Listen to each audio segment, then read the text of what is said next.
Story 1. There's no one at the airport today. Why? I got here a few hours early, like I always do. You never know with these security lines, right? Sometimes they can take ages. But I walked into the terminal, lugging my duffel bag on my shoulder, and there was no one here. Where's everyone? I mean, there are cars in the parking lots. It's true, I didn't park far enough away that I needed a shuttle. I was able to find a decent spot in the nearest uncovered lot. 10-minute walk. Not bad. Not bad at all. Though, I'm not sure I'll remember my spot when I return. The numbers next to the spaces looked odd. I took a picture to help me remember, but I couldn't read the digit. I still can't. I look at the picture and see nothing more than a blur. Of course, I'll sort it out. It shouldn't be too much trouble. Still, I walked into the terminal, right, and no one was here. Not a soul. The screens were on. I can see all the departure times. The delayed flights. On time. Early. It's all there. I've just got my carry-on, so don't have any luggage to check. Which is nice. Faster, you know? One less line. Well, there isn't a line, though. There's no one at all. And I suppose I couldn't check any luggage anyway, right? There's no one to take it, weigh it, snap a tag on it and bag it. Odd. But it was nice to speed right through security. I didn't even have to remove my shoes or belt or laptop or food or empty my pockets. I even snuck my full water bottle through. I have to admit, it gave me a little thrill. I just walked right through the body scanner without even stopping. Can you imagine that? If someone was watching the cameras, they must have been so irritated. But no one came out to stop me.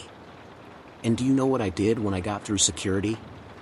I stopped by the airline cafe and grabbed a pre-made, wrapped bagel sandwich. No one was there. Not a soul. Another jolt of excitement. Is it really shoplifting if no one's around to collect my money? But don't worry, I wasn't greedy. I could have stuffed my bag full of pre-made sandwiches but only grabbed the one. I think that's fair, right? I'll leave the rest for others to grab. There will be others, right? There have to be passengers on my plane besides me. And the pilots. And flight attendants. Not a soul.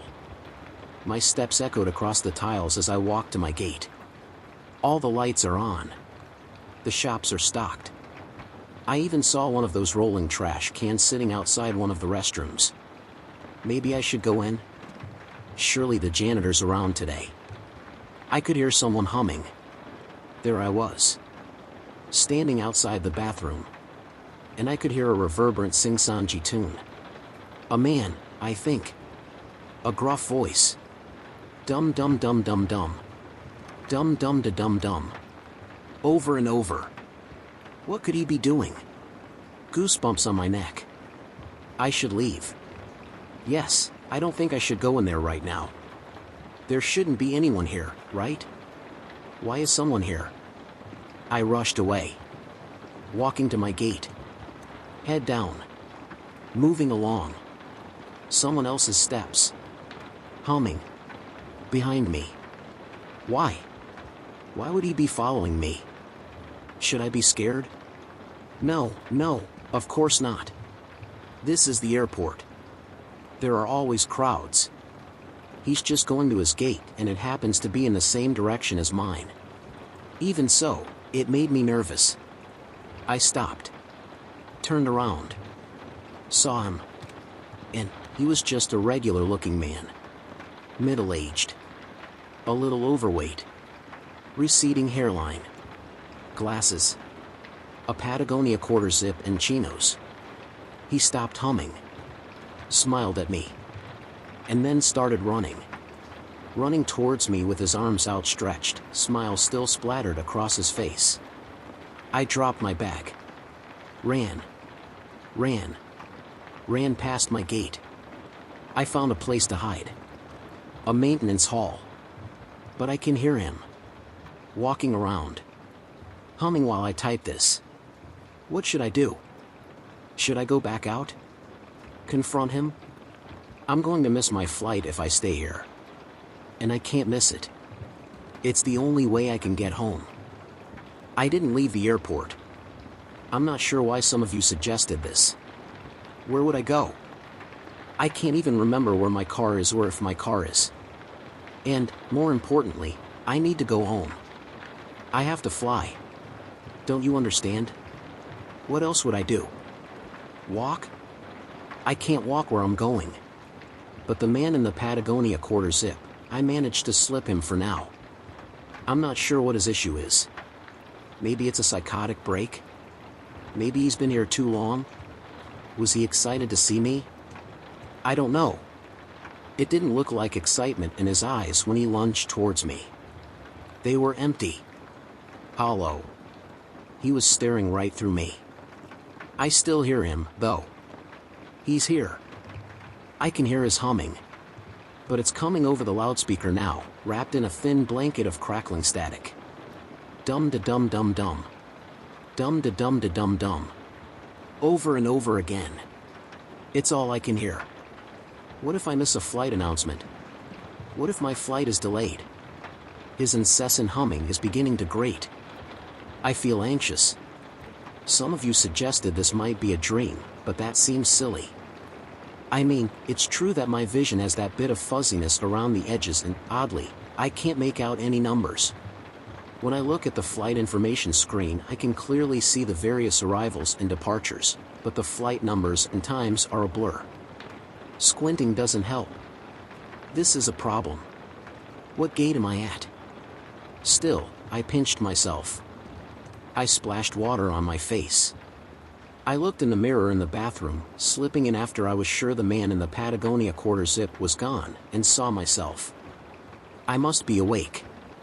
I know this isn't a dream. So, I've taken to wandering around the terminal. Not a soul. Not a soul at all, except for that humming over the loudspeaker. I imagine I'll see someone eventually. A flight will arrive, the passengers will disembark, and then everything will be back to normal. But I'm still nervous about the status of my own flight. Nothing a phone call can't fix. My airline's customer service department will get me sorted. Dial tone. Dial tone. Ah, there it is, some smooth, jazzy music. Not bad. Thank you for calling Garbled Airlines. Your satisfaction is important to us. This call may be monitored for quality control purposes. One moment, please. Hello, someone answered, their voice is distant, drifting off. Yes, hi, I'm just trying to check on the status of my flight to. Oh, yes. It's right on time. Well, wait, I didn't tell you. Oh, you can look it up based on my phone number? Yes. It's right on time. Could you tell me the exact boarding time? It's right on time. Don't you worry. Right. On. Time. Okay, yes, I understand, but what time is that, exactly? Ba-dum-da-dum-dum-dum. Ba-dum-da-dum-da-dum. It was him. Ba-dum-ba-dum-ba-dum-dum. Ba-dum-dum-dum. The audio crackled.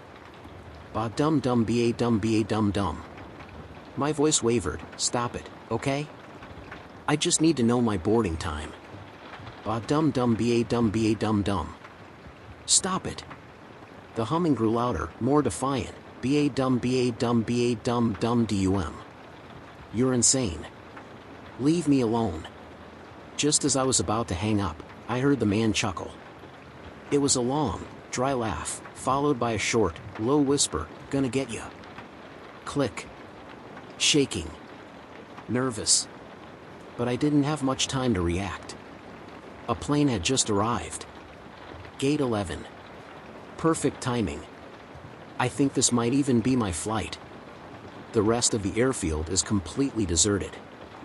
I don't even see those little carts that the workers drive around in. Nothing but fractured cement as far as I can see. And the sky's a little odd today. It's quite overcast. And orange. like the sun is illuminating the clouds from behind. A woman. I didn't see where she came from, but there she was, standing behind the desk by gate 11, diligently tapping away at a screen. I ran up to her just as the humming resumed over the loudspeaker. "Excuse me, is this the flight to home?" She smiled at me with a perfectly crisp row of veneers. "Of course. You're right on time. Please, this way." She gestured to the open vestibule door. Oddly enough, she followed me through the door, humming slowly as we walked along the boarding bridge. It was long. The red and gold patterned rug seemed to stretch on forever. Why were there so many turns? At various points, I looked back over my shoulder and was greeted by the attendant's smiling visage. "This way, please. You're right on time." She was walking quickly, gesturing out in front of us, down the winding bridge. I felt queasy walking, as though the passageway was twisting and stretching beneath my feet. At one point, we turned yet another corner onto a long straightaway. At the end, I could finally see the thick airplane door. Despite seeming so far away, we appeared to close the gap in a matter of steps. The attendant quickly ushered me inside. "Enjoy your flight. You're right on time. You'll be home soon." I walked into an empty plane. Completely deserted. I opened my mouth, turning to address the woman, but she had already closed the door. I shrugged. Well, I made it, didn't I? Might as well sit down and wait for takeoff. So I walked a few aisles back and made myself comfortable near a window seat. I leaned down to look outside. The sky still looked strange, like the clouds were about to burst into an inferno. And it was oddly quiet. All I could hear was the steady hissing of the air jets above each seat. I leaned back, finally able to relax. But just as I was putting my headphones in, I heard it. From maybe a few rows behind me. Ba-dum ba-dum ba-dum. Ba-da-dum ba-da-dum dum. The humming. The man in the Patagonia quarter zip. He was here too. I felt the plane jerk back, pulling away from the terminal. Ba-dum ba-dum ba-dum. Ba-da-dum ba-da-dum da-dum dum. I just want to go home. Can you help me get there? Story 2. I think my adopted daughter is a cosmic horror. I have always preferred living alone. No wife, no roommates, and most importantly no kids. I wanted a cat or dog, but still hadn't gotten over the death of my last one. That all changed one day when I was taking an evening walk and, in a dark alleyway, I saw a crying child. I looked around hoping this wasn't some kind of trap and finally approached her. "Hey there kiddo, what's the matter?" She stopped crying and looked up at me. I don't know what to do. I don't want to go home where they're all mean to me, but I'm scared and hungry. I offered to take her across the street to the gas station to get a sandwich, to which she stopped crying and silently joined my side, still sobbing and scared. After getting a sandwich that she enthusiastically devoured, I took her to the police station. She said her name was Lilith, she was 10 years old, and upon research the state had no records of her parents or past. They wanted to put her in an orphanage, but she clenched to my side. "No. I want to stay with him, he fed me, and he was nice to me." This poor girl acts like she never knew an act of kindness a day in her life. I didn't know how to take care of a child, but something akin to guilt came washing over me. The next day consisted of getting inspected and ultimately being deemed parent certified when they found out I had a good work-from-home job. Lilith, who I now call Lily, took to the house immediately. She liked looking in the fish tank of my aquarium, she was excited to have her own bedroom, and she loved running out in the yard. One thing about her I noticed is that this girl eats like there's no tomorrow. Oddly enough, she wasn't skin and bones when I met her, but she doesn't even have a trace of fat you would expect most kids her age to have. She looked like a mini adult. After eating 3 sandwiches and a bowl of ramen, she went to take a nap. I still haven't totally adjusted to having another living being other than fish and plants in the house, but she brought nice energy, and her always being hungry reminded me to eat something myself. I made a note to do something soon, otherwise she was going to bankrupt my grocery bill. I decided to take her out on a walk around the park area, hoping she would get tired and sleep easy tonight. To this day I regret doing this. On the walking path a deer walked in front of us.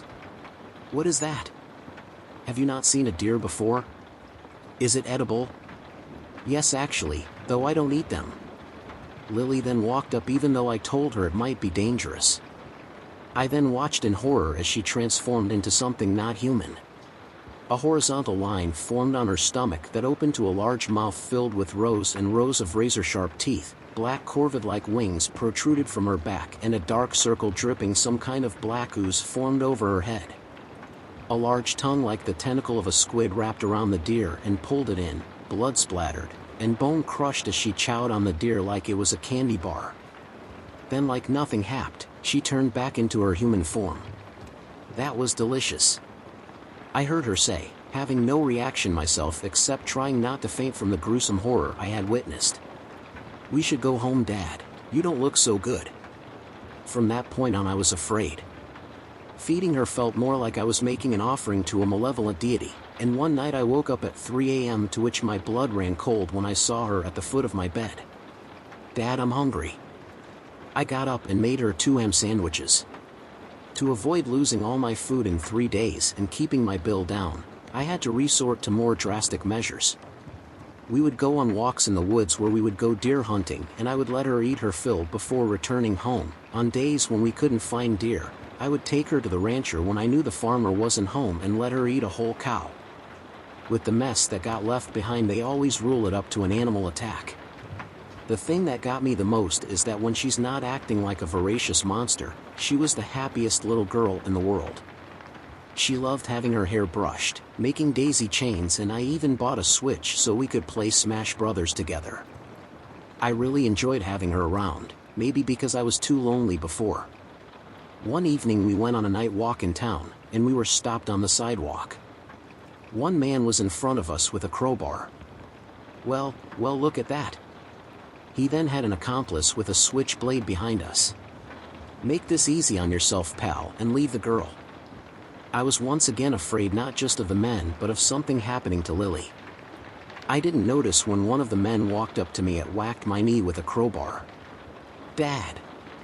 I heard Lily yell as blood rang through my ears and pain shot through my knee. He grabbed her by the arm, and she transformed. Wait, the hell? I heard the man yell as she coiled her tongue around his leg and dragged him into her maw like he was livestock. His friend tried to run for it, but she devoured him as well. His screams must have lit up the silent night ambience, but I was in too much pain. My world was spinning, my hearing was muffled, and my vision was blurring.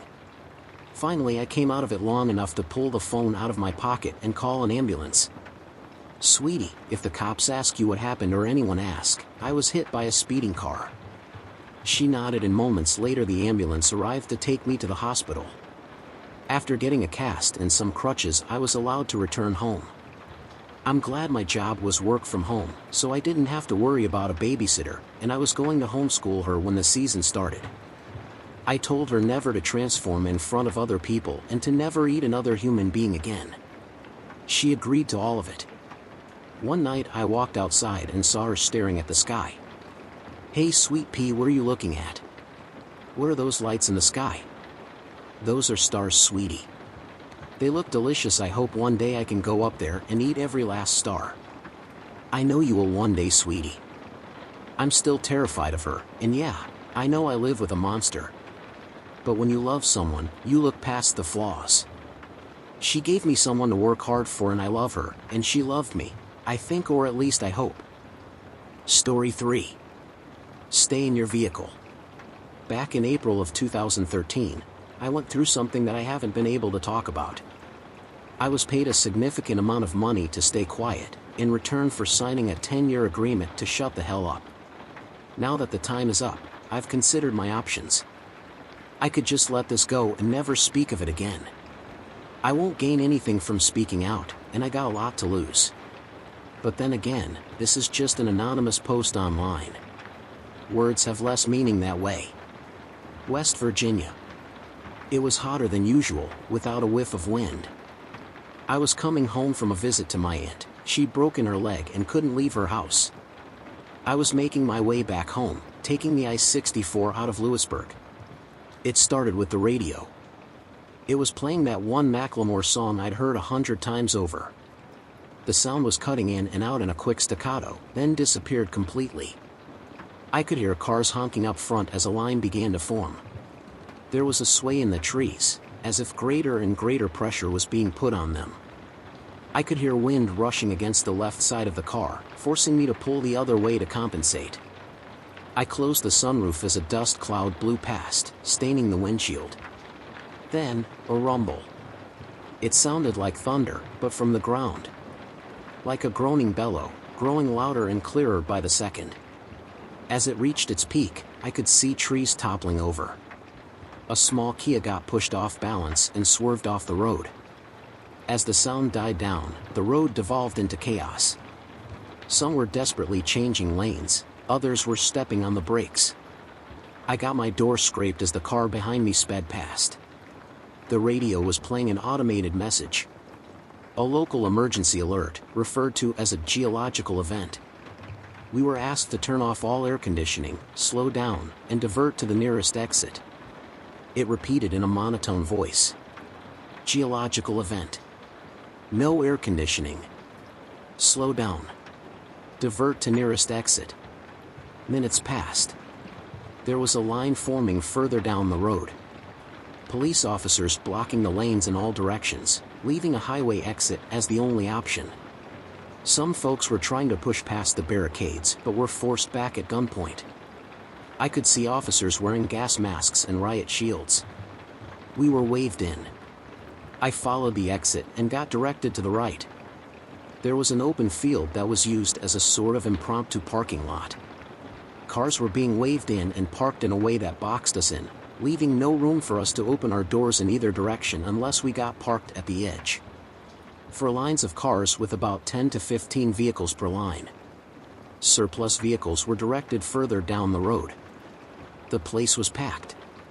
I got stuck in the second row, about 6 cars in. Pretty much everyone around me were on their phones. I didn't have anyone to call, but there seemed to be an issue getting a signal through. The radio was still repeating the emergency message. Voices were getting louder. A man 2 cars to my left leaned out of a gap in the door, screaming at the officers to answer his question. They responded immediately with a warning shot, straight into the air. "Stay in your vehicle," they screamed. "Lock your doors." I'm not telling you again. A couple of folks were filming, but there seemed to be trouble uploading. We were losing bandwidth. It didn't take long until phone signals were completely blocked. I think a video or 2 of that officer firing into the air made it online. They were patrolling back and forth. We were told to stay in our vehicles. Windows up. Doors closed and locked. Engines off. I could hear people talking in the other cars. Someone said there'd been a natural gas leak from the geological event, and that combustible engines could spark an explosion. Others were talking about a terrorist attack. There were no answers, and the officers weren't eager to talk. After about an hour, things were getting ugly. People were hungry, thirsty, and restless. One officer stepped up on the front cars, handing out water bottles, crackers, and processed cheese slices. He had to step from one car to another, denting the hoods with his steel-tipped shoes. They were also handing out thick black plastic hygiene bags for people who needed to relieve themselves. Use them, seal them, drop them out the door. Then lock up and wait. I'd crawled into the back seat, pulled down my cap, and tried to relax. I'd been playing some games on my phone, but the battery was running low. I wanted to save some, so I settled for having a nap instead. The sweat was stinging my eyes. Not because of how warm it was, but because of how nervous I was. No matter what I did, I felt trapped, and the car felt smaller and smaller. I couldn't get out if I wanted to, and it physically hurt me to think about how little control I had. Is that what claustrophobia feels like? A couple of officers were discussing something by the front line. One of them had a white cotton glove on, which he used to wipe off the hood of one of the front cars. The glove was taken off and put into a bag, which in turn was sealed with a hot air gun. I was getting the impression that our cars had been covered in something. I wasn't the only one considering it. There were 2 college kids in the car to my left, and they were discussing it too. Anthrax, one of them said. Gotta be. Nah, gold dust, the other chuckled. They don't want to share. You know what? The first groaned. I honest to God hope you're right. You're not, but I hope you are. Fuck you. I joined in the conversation shortly after. I offered another explanation, something combustible. Something that might blow up if we started our cars. They were willing to consider this. The car behind me couldn't hear us, but the driver held up a notebook with the text, "If we do know what, it's gotta be aliens." I couldn't tell if they were serious, but they weren't laughing about it. A man in his 50s and what looked like his daughter. There were a couple of other folks in the other cars. A man in a black shirt, sort of looked like a preacher without a collar. 2 middle-aged women with a kid in the back seat. A fat man blaring Johnny Cash from a stereo. A couple with a teenage son who couldn't stop drumming on the windows. We'd been stuck for about 2, maybe 2.5 hours, when a truck rolled in. One of those with a large water tank. It was unmarked, looked civilian. As it rolled in, they were calling out on the megaphone. "We'll be hosing your vehicles down," they said. "Keep everything locked and closed. Then we'll be covering your vehicle with protective plastic while we wait for it to dry. After that, we'll start letting you go in an orderly manner." I repeat. Most of us were relieved. It was only a matter of time now. It was getting dark. They were getting up on the cars, hosing them down thoroughly. It smelled of chlorine, so maybe they'd mixed something into the water. As they came to my car, they stepped up on it and double-checked the sunroof, making sure it was locked and secured. They sprayed the car down, bathing it in chemical stink. The kind that gets stuck to the back of your throat. It took a long time for them to finish, at least an hour or 2. After that, they were rolling out a kind of plastic cover at the short side of the lot, the kind you use to protect pools, or rain covers for football fields. They used 2 squad cars to slowly drape the thing over the entire lot, securing the edges with large rocks. "Please stay calm," they called out as the plastic crawled over us. "I know this is uncomfortable, but this is for your own safety. Once the cleaning is done, you will be free to go. Stay inside your vehicle at all times." I repeat. I did as I was told. I stayed inside, and I watched that plastic cover sweep over me. It felt like getting buried alive. All lights went out, leaving me in complete darkness, accompanied only by the vague disembodied voices of the others. The college kids were talking about where they were gonna go after this. Someone was honking, not sure if it was to show support or discontent. Someone else was cheering. I took my last swig of water, washing down my final plain cracker. I got back in the driver's seat. I could hear as they finished moving the plastic cover and parking their squad vehicles. I waited patiently, figuring it'd be maybe another hour or so. They hadn't really given us a timeline, but I could breathe a little easier. Sort of. I was going back and forth between feeling empowered with my hands on the wheel, and feeling like I was stuck in a metal coffin. It was so dark, and everything smelt of plastic and chemicals. Like a car wash stuck in time. As the excitement died down, I paid more attention to the background sounds. I tried to filter out the various discussions from the nearby cars, and somewhere in the distance, I heard raised voices. It wasn't coming from the cars, but the officers. Whatever they were talking about, it was a heated discussion. An hour came and went, and people were getting impatient. More cars were honking. Others were yelling, demanding answers. I couldn't get my leg to stop shaking. The more I thought about getting out of there, the smaller the car felt. I was hyper-focusing on things I couldn't control. I was a little thirsty, and I was out of water. I needed to use the bathroom. I wanted to stretch my legs and go for a walk. I wanted to breathe fresh air and get that awful chemical taste out of my mouth. I heard cars starting. Accelerating. The truck was moving, somewhere off to the side. "We need you to stay in your vehicle," a voice screamed over the megaphone. "Do not leave, for any reason.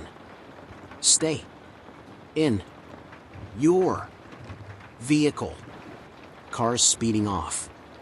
Not many, but a couple. Then, quiet. The officers left us there. Everyone was quiet. A couple of folks had opened up their phones, using them as flashlights to look from car to car. Looking out at the sea of vehicles, all of us trapped under that dark cover, I could see a handful of lights cut off by sharp silhouettes. I couldn't make out who was who in the dark, it was all just people. Anonymous. I heard a gasp somewhere in the back. There was a metallic clunk, like when the officers climbed atop our cars to get us our water. There was a careful cheer as some folks figured they were taking off the plastic cover.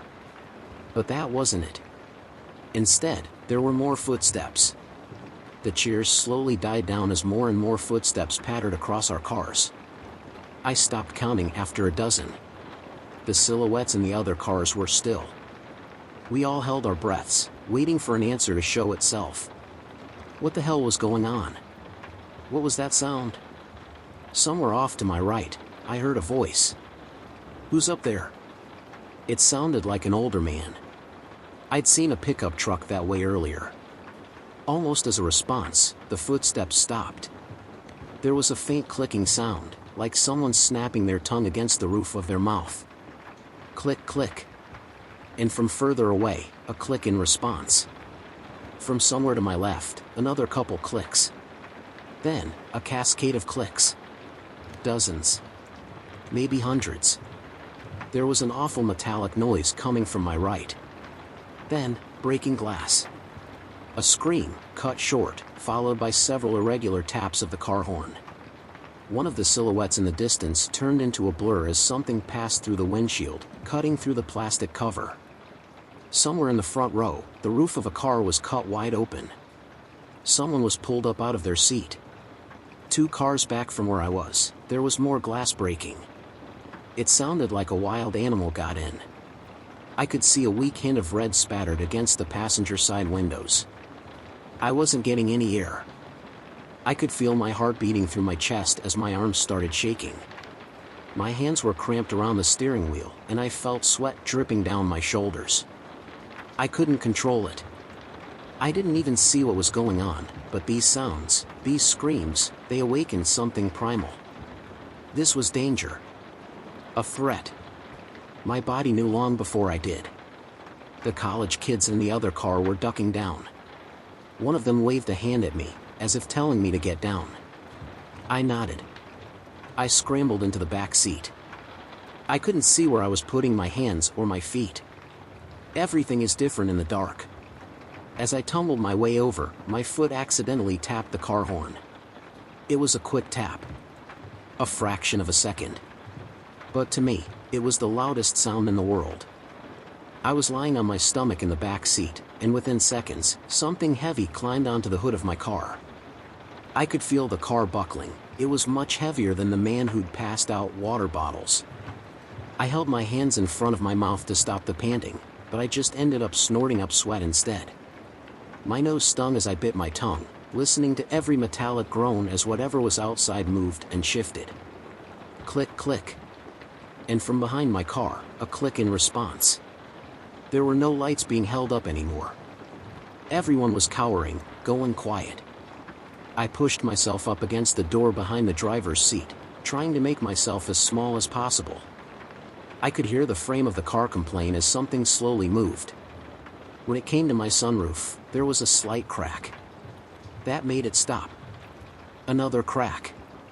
I silently shook my head, as if trying to ask the car to stop. That thing was going to break. And it did. My legs were showered with glass as a big blob of plastic cover dipped into my car.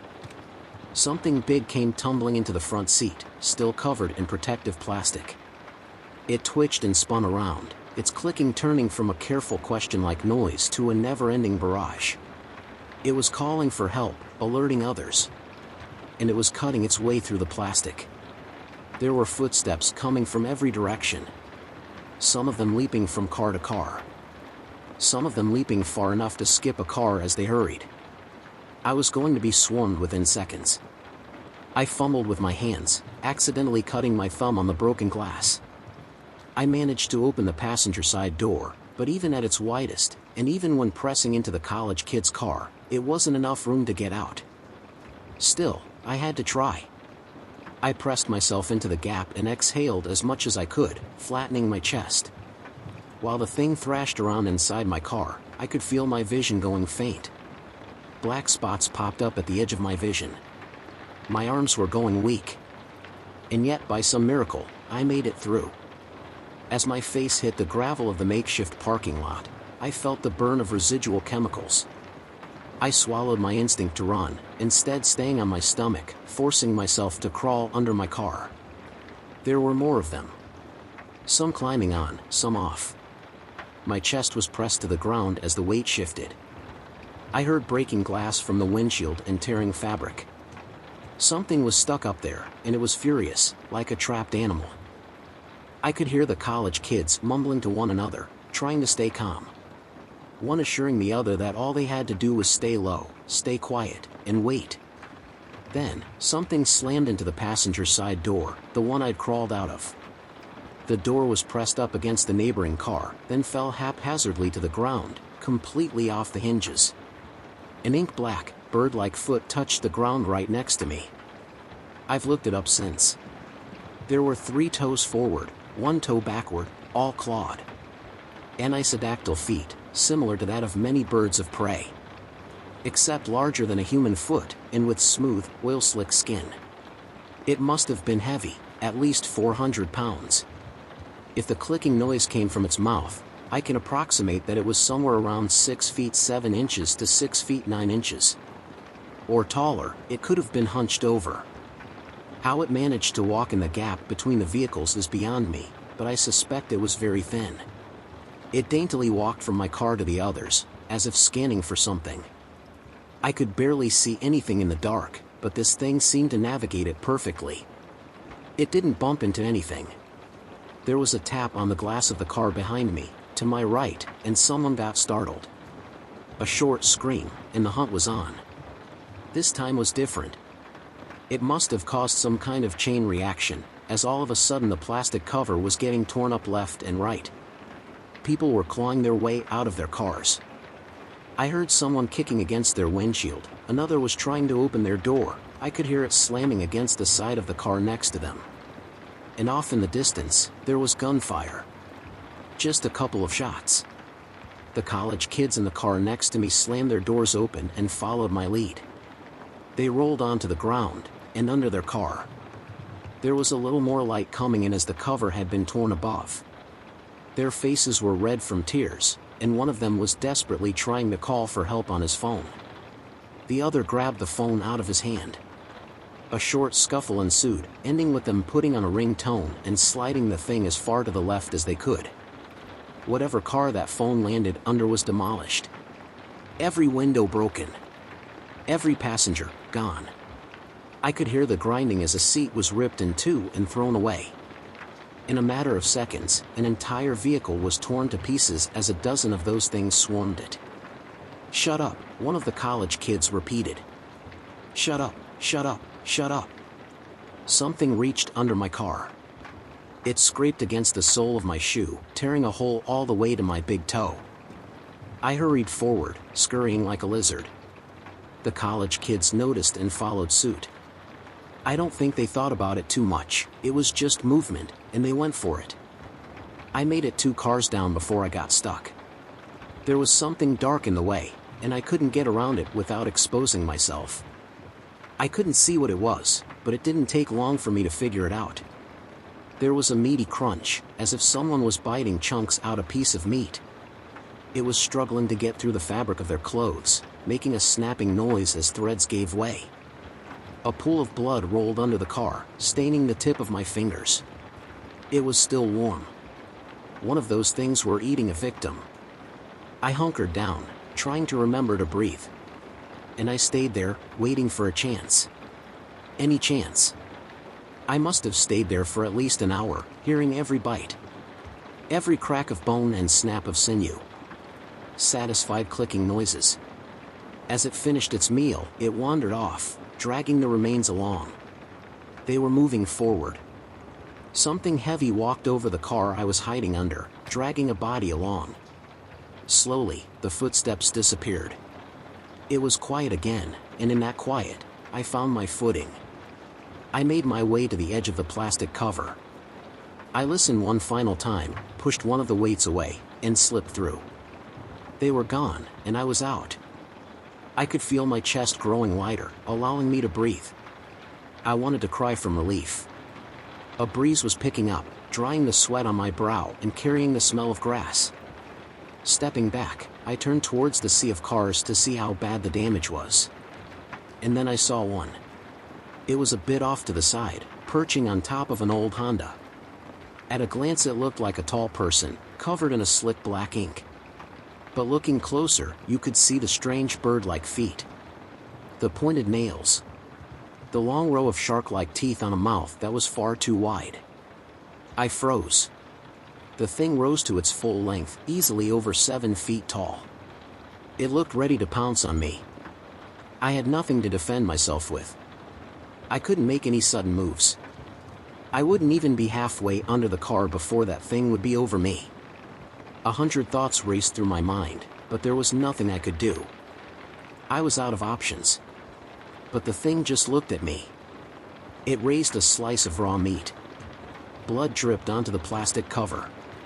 It looked at me curiously, taking a bite. Then, as if nothing had happened, it wandered off, satiated. I was left there, shaking like a dry leaf. And with the last of those things gone, all that was left was the panic. It didn't take long for the officers to return. The plastic cover was removed, but we couldn't go home. Not after this. Some folks signed a waiver and were let go immediately. They weren't allowed to talk about what they'd seen, and in return, they'd get a hefty sum of insurance money. Others demanded answers, and were taken into custody for obstruction of justice. A few others still were too panicked to make any kind of sense and had to be checked out by medical personnel. A total of 14 people died.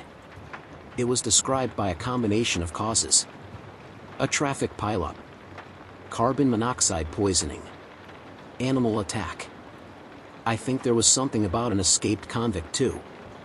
Excuses all over the place, and the times were all wrong, spread out through a couple of days to more smoothly blend into accident statistics.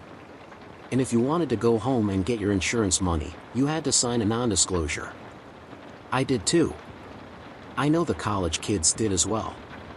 Goddamn miracle they made it out, but I saw them. 34 cars had to be towed. 18 people wounded, 6 seriously so. 4 people lost at least one limb. One guy had an arm ripped off halfway up his collarbone. I dunno how he survived. Most people never saw those things up close. They just remember the screams, and the breaking glass. Sometimes, at night, that's all I hear too. Closing my eyes reminds me of lying under those cars, feeling the pressure as the weight shifted. I still get trouble breathing. I think a part of me is still stuck there. It stayed in my vehicle.